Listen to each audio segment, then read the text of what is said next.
Hello everyone, you're welcome back to my channel. My name is Eunice. In this video, we'll be learning how to make this simple Victorian corset. In my previous video, I showed us how to draft and cut this corset.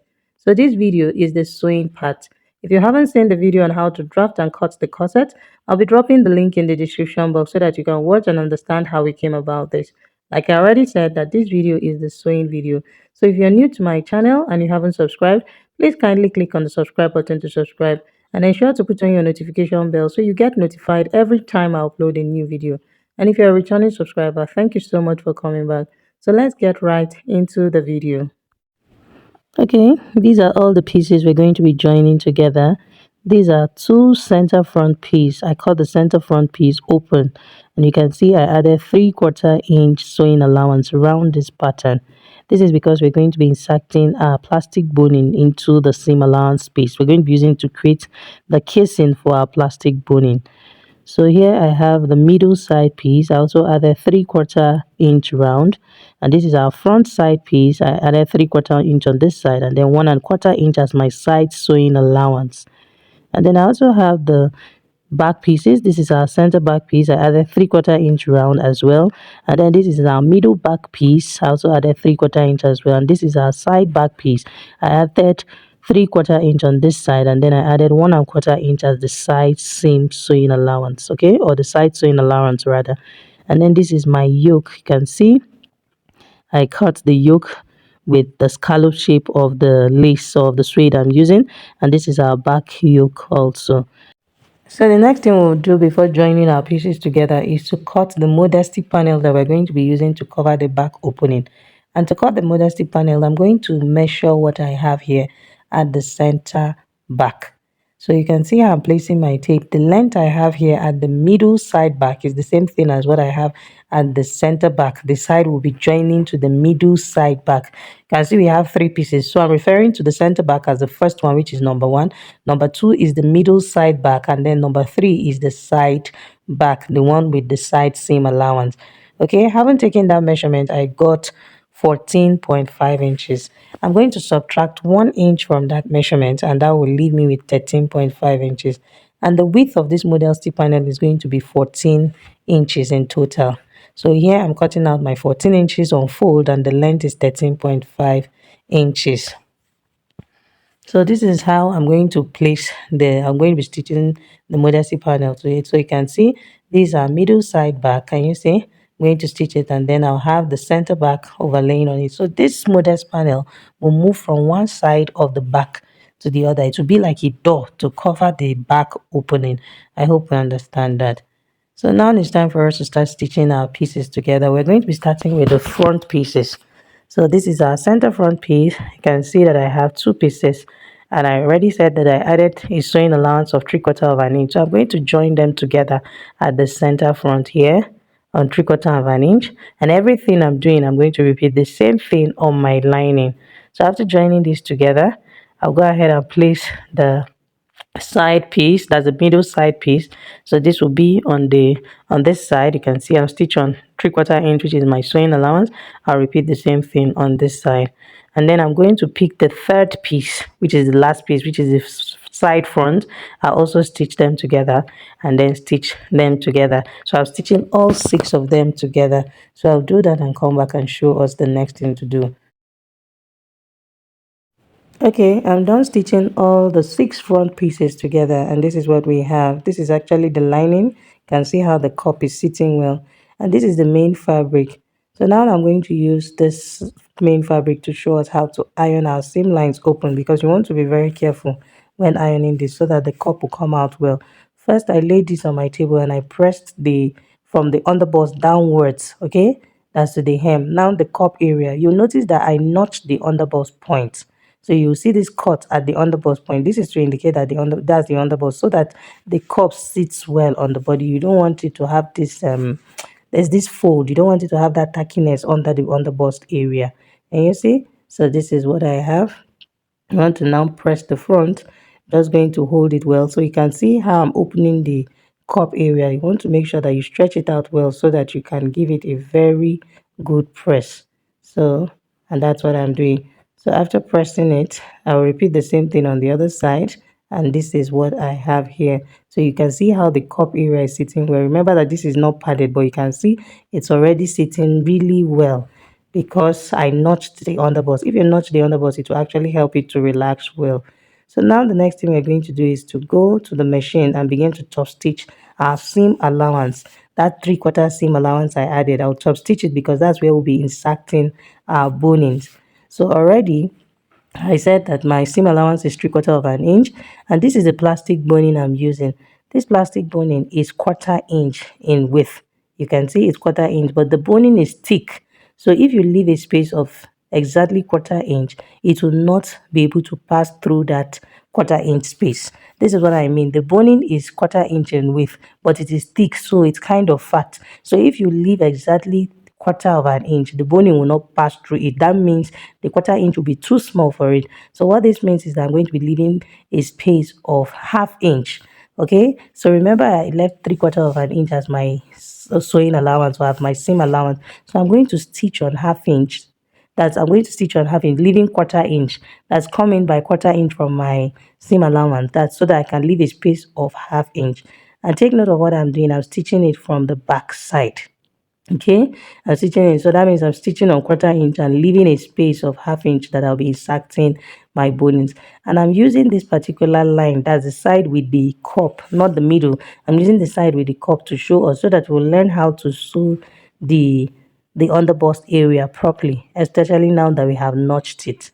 So I'm going to just keep stitching, and then when you get to the underbust area, just watch carefully. You can see I raised my footer up, and then I'm going to push that place I notched. You want, because it is open right now, so you want to make it go back to its previous shape. You don't want to just stitch it like that and then it just expands. If it expands, it's going to cause some folds around the cup area. Can you see how I opened place showed us how to open our cup? So you want to open the cup area well and make sure that that notch part that you notch will come close, and let it look as if it was not notched. I hope we understand what I'm trying to say. So right now I'm going to do this other side so that we can see it. You can see that I've already stitched this one, and this is what we have. So I'm going to show us with the other side so that it makes it easier for us to understand what I'm trying to say. I'll be stitching on the two sides of the cup area, which is the seam allowance I left. So right now I'm going to shift my camera closer so that we can see what I'm doing. So you can see I'm stitching 1/4 inch away from the tip.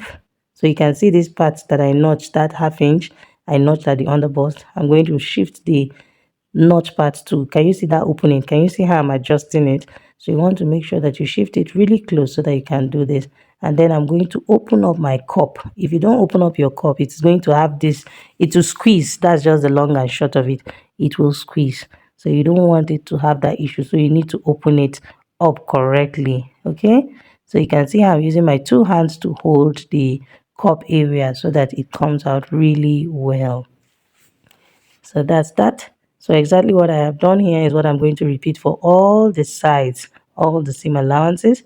So you can see I'm going to repeat it all, and then I'll take it to my pressing table and press it, and then I'll show us the next thing to do.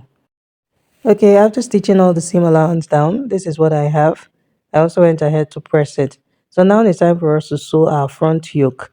So I'm going to place the yoke, right side of the yoke facing right side. You can see this is how the yoke is. I want to maintain the scallop shape at the center area, the center front area. So I place the yoke to align with the armhole, and then I'm going to stitch on 1/2 of an inch. And you see, I repeat the same thing for the other side. I'm going to place it to align with the armhole at the side. I'll pin it down, and then I'm going to start stitching. I'll stitch on 1/2 inch also. And you see, so you can see the space I have at the center front. This is because my yoke did not get to the center front, so I'm going to have that bridge, like a bust bridge, in front. So I haven't sewn the yoke already. You can see I shifted the yoke backwards, and then I placed the lining over it, so the yoke is in between the lining and the fashion fabric. So I'm pinning the neckline, then I'm going to go ahead again and stitch on 1/2 inch. Okay, so to stitch the neckline, you can see I'm stitching on the side, the main fabric side, so that I can see my previous stitch I used in stitching the yoke, so that I can stitch on that particular line. Okay, after joining the lining and the yoke and the main fabric together, I went ahead to iron it. So it's now time for us to insert our plastic boning into the casing I left. So first you're going to cut the edges, you'll notice that this plastic boning is sharp. So this will actually be hooking to my hairstay. So you just want it to be a bit curved around the tip here. Remember, we can't stitch on this plastic boning. So I just want to give it that curvy shape. You can use your nail file, the nail file we use to file our nails, to file it a little, or you can use maybe something like sandpaper if you have it.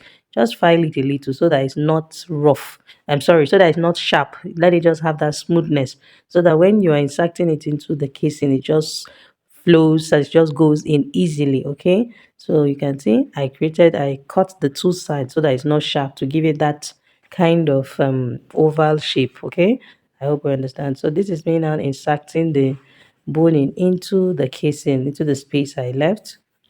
So now I want to turn it so that we can see. Can you see how it came out from the underbust point layer here? So all I need to do is to take it back and then push it to go into the seam line, not to come out from that half-inch part, okay? And then it will go all the way to the end here. That's to the neckline here. Okay, after inserting the first boning, I've gotten to the end. So I'm going to mark where the boning stops. I just use my chalk and mark this point.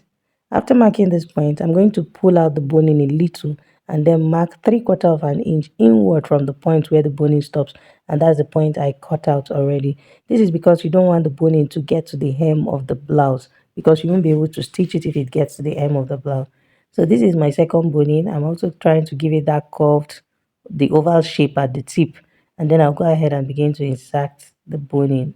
So to the second casing I have here, I'm going to insert my boning, and then once I have it, that's once I've pushed it in and it has reached the end here, and see, and this is it. So I'm going to mark the point where it ends, and then I'll pull out the boning a little and then mark 3/4 inch inwards. Okay, so this is it. So I'm going to mark this point and then I'll pull it out a little and mark 3/4 inwards. Okay, so 3/4 inwards, and this is it. So I'll cut out my boning at that point. So I'll go ahead and insert the boning on all the other spaces, that's the casings I have here. So I'm going to insert the boning and cut it out 3/4 inch away from the hem, and this is what we have. So you can see bustier is coming out really well. It has bonings. I'm going to press it so that the boning can relax. Okay, so before we go ahead and press the bustier, now the next thing I'm going to do is to tack the bra cups to the bustier. So first I'm going to fold my bra cups into two like this, and then I'll notch it. I'll place this bra cup directly at the underbust point. You can see that the underbust point is notched. So I'll place it directly at the underbust point, which is this point here. Okay, so I'll be tacking it to the seam allowance alone.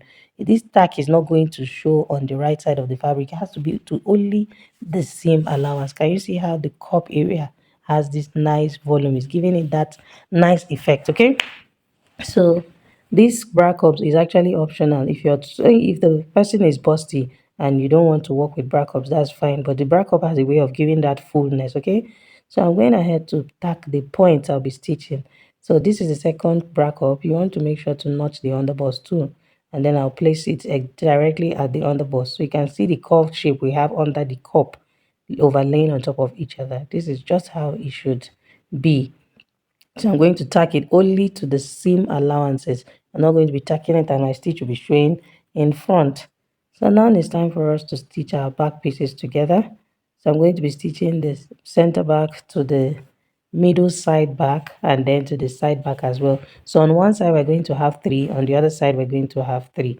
So as you can see, for our center back and the middle side back, remember I notched the upper part and I notched the part we're going to be joining together, because they look alike, so that you don't mistakenly interchange them. Okay, as you can see, I'm stitching the back pieces together. I'm going to repeat the same thing on that's on the other side, and I'll do the same thing on the lining. But for the lining that will be on the left hand side, I won't be stitching the center back piece and the middle side piece yet, because I'm going to have my modesty panel in between these two. Okay, and this is our modesty panel. You can see I stitched close on the two sides and then I turned it out from this opening here. I'm going to take this to my ironing table and press it.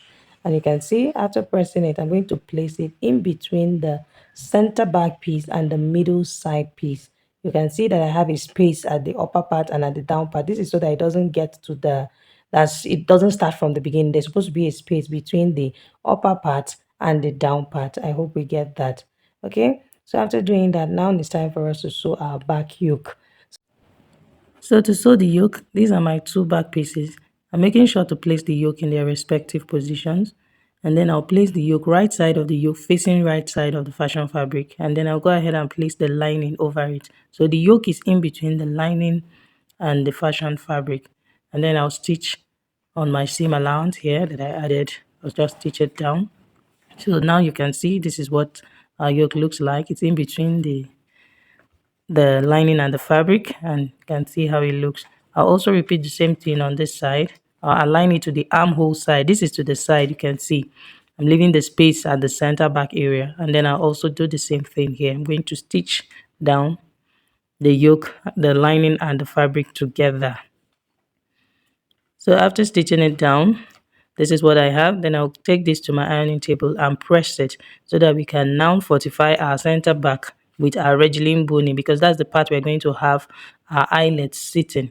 So as you can see, I've ironed it, and then here this is my regling boning. It's a sewable boning that I'll be stitching to the center back. So now this is what I'm going to do. On the fashion fabric side, you can see I came in by half of an inch. I came in by a half inch and I'm placing my boning. This is me measuring what I need, and then I've cut it out. So I'm going to sew this regling boning half inch away from the center back. That's from the starting point of the center back. I will sew the regling boning. I'm sewing very close to the tip. There's a space provided on the regling boning where we're stitching. And for this regling boning, I didn't reduce the length. This is because it is a sewable boning. So I stitched it all the way down to the hem of the top. Okay. So I'm stitching on the other side as well. Stitching very close to the tip where the space is provided for us to stitch. And this is it. So after stitching this one, I'm also going to place another regling boning. I'll place it half inch away from the first one that I have placed, that I've stitched already. Can you see? I'm giving a space of half inch to sew the second regling boning. So our eyelets is going to sit in between these two bonings.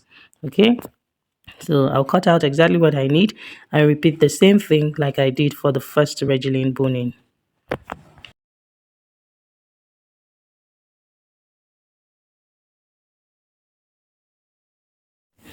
So after stitching the second boning, the next thing I'm going to do now is to flip the lining to face the right side of the fabric. So right side of the lining is facing right side of the fabric. And then I'm stitching on that half inch seam allowance I left before placing the first boning. And you see, I'm stitching on the half inch there that I left before placing the first boning. I'm going to stitch it all the way down to the hem of the top, and then I will turn it out to the right side. So to make it very easy for you to turn it out to the right side, just notch the starting point so that you reduce the bulk of your seam allowance there. And then I'll turn it out like this.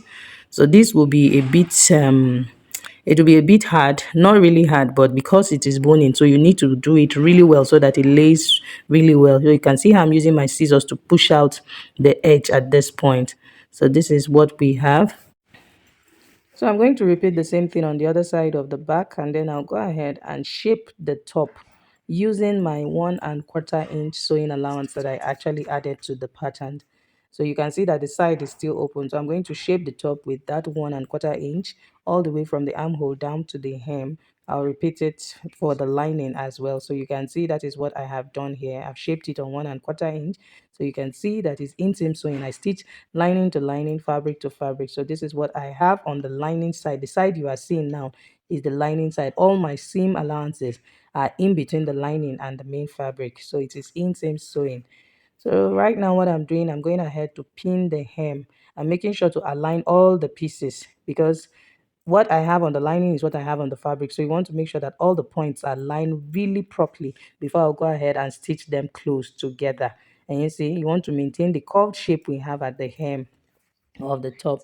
So I'm going to stitch it all the way to the other side, and then I'll go ahead and cut a long strip that I'll be using to do my bias. I'll be using it to tape the down part. I'll be using it to tape the down part, and that will be the velvet fabric, which is what I used as the as the yoke, and that's also going to be the skirt that this top will be. So this is the velvet fabric, and here the fabric is 2 inches in length, and then the width is what I have here. It's longer than the width I have at the hem of the top. So right now I'm stitching it from the wrong side. That's from the lining side now. So I'm stitching on the lining side. I'm stitching on half inch. Remember I said that the length is two inches. I'll stitch on half inch all the way down to the other side, and then I'll flip it to the right side and top stitch it. So I'm stitching on half inch. Let's do this all the way down so that you see how we're going to cover up the other side. So after stitching to the lining side, at this side where I have the center back, I just tucked in the excess, just tuck in about half of an inch and then fold it. You can see, so you can see I'm folding in half inch and then I'll fold half inch again. So just watch carefully what I'm doing. You can see how the shape is following the curves I have at the down part. So the essence, the why I made it 2 inches is so that when we fold in half inch and then we can now, that's we tuck in half inch and then fold the second half inch so that it is really neat. So 2 inches is just perfect for this so that it tucks it in well. If you use less than 2 inches, it may be too small. Can you see what I have here? Can you see how it just follows? Then the center back area, I folded in also half inch. I want to just make sure that everything is well tucked in. And you can see I used my pins to secure it, so it will make it easy for me to sew it. All I need to do is to just sew very close to the tip. So I'm top stitching right now. After top stitching it, I'm going to bring in my basic sleeve and sew it into the armhole, because this armhole, you can see that the side is already closed, so the opening I have is just the armhole. So I'm going to be doing the set in sleeve method.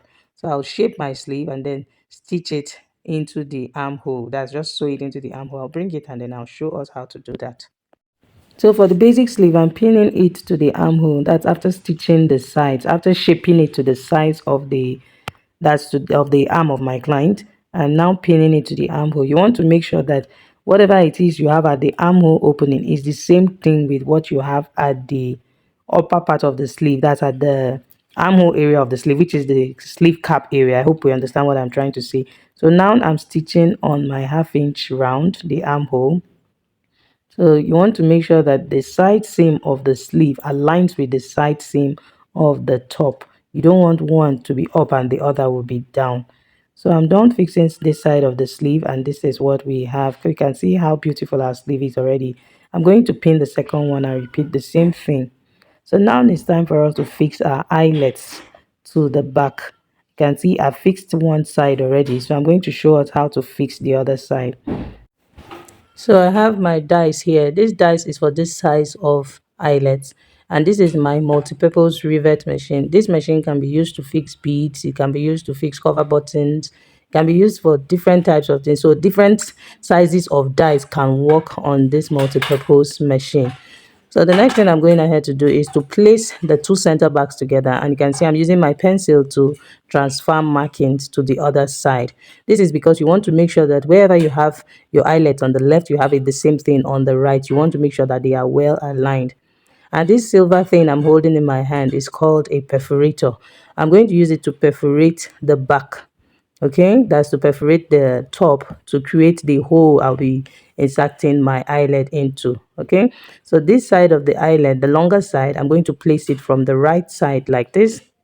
You just want to make sure that the hole is not supposed to be too big. It's not supposed to be as big as the size of the eyelet, so that you can force it in and it is really tight there.